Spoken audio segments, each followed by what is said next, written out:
ప్రతిపాడులోని రౌతులపూడి మండలం సార్లంక గ్రామంలో అగ్ని ప్రమాదంలో కట్టుబట్టలతో నిరాశ్రయులైన అగ్ని ప్రమాద బాధిత కుటుంబాలను ఎంపీలు సానా సతీష్, తంగెళ్ల శ్రీనివాస్, ఎమ్మెల్యే వరపుల సత్యప్రభ పరామర్శించారు.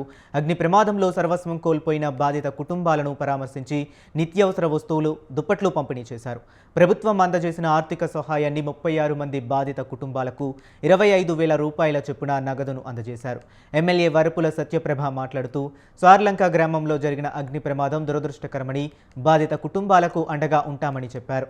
ఘటన జరిగిన వెంటనే బాధిత కుటుంబాలను పరామర్శించి నిత్యావసర వస్తువులు, వారికి భోజన సదుపాయం కల్పించడం జరిగిందని చెప్పారు. బాధితులకు పక్కా గృహాలు నిర్మించడానికి సీఎం చంద్రబాబు దృష్టికి తీసుకువెళ్లామని, న్యాయం జరిగేలా కృషి చేస్తానని హామీ ఇచ్చారు.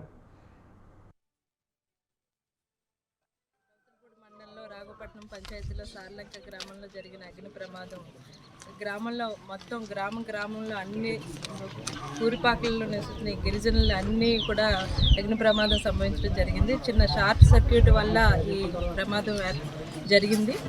ఇప్పటికే అధికారులతో మాట్లాడి జరిగిన ఆస్తి నష్టం అంతా బేరీజు వేసుకుని ఏదైతే నిన్న రాత్రి నుంచి ఇక్కడున్న గిరిజనులు చాలా అమాయక ప్రజలు, వారందరూ కూడా ఏ కల్మషం లేకుండా ఇక్కడ నివసిస్తున్నప్పుడు వారికి జరిగిన ఈ సంఘటన, వారికి జరిగిన నష్టాన్ని కూడా రాత్రి నుంచి మేము వారికి దగ్గరికి వచ్చి వారికి ధైర్యం చెప్పి మేమందరం కూడా ప్రభుత్వం మీకు అండగా ఉందని తెలియజేయడం జరిగింది.